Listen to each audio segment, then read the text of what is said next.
Question: what is leadership? It's an elusive question. Lao Tzu said that a leader is best when people barely know he exists or she exists. And when the work is done and the mission is accomplished, they will say that we did it ourselves. You know, whether it's a mother or a father or an elder sibling or, for example, a state leader or a business leader, what is a leader truly? And it's an elusive quest to actually find what that means.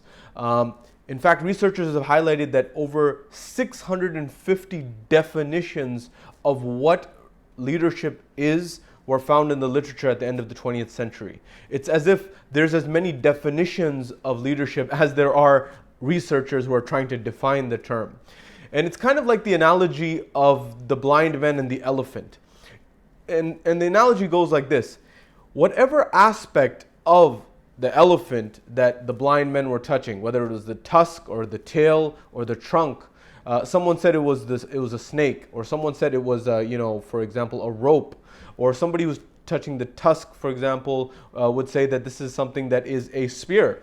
And nobody was coming together and saying, well, it's actually, if you put all these pieces together, it's an elephant. And similarly, there's not a comprehensive definition of what leadership is. And when you look at the definition, it started to evolve over time, starting with this idea of a leader being someone who influences people. That's a common definition that you'll find very common. But then the research evolved and said that's not enough to just say that it's influence on people. The dimension of communication was added to the equation. That is, that it's not just influencing to get things done.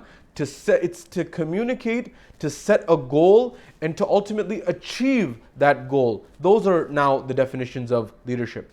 And as time progressed, other elements began to be added, such as the idea of interpersonal skills and communication, as well as the aspects of interpersonal dimensions. What does that mean?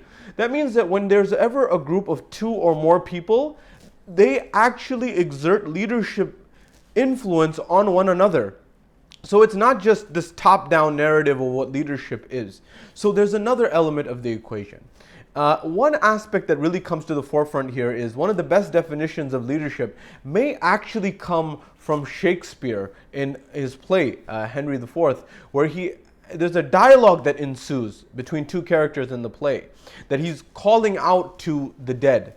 And Hotspur responds and says, well, anyone can call out to the dead. And I can call out to the dead, or any man can call out to the dead.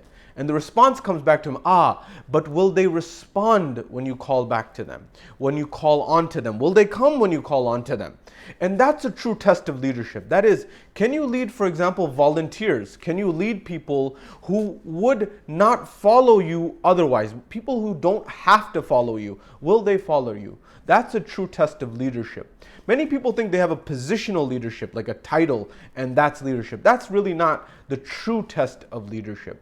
And all of these elements began to be added to the equation. But perhaps the only definition of leadership that one can agree on, or all of us can agree on, comes from the executive management expert Peter Drucker. Peter Drucker, who was inspiration for Silicon Valley managers, Andy Grove, and several other, a whole generation of leaders.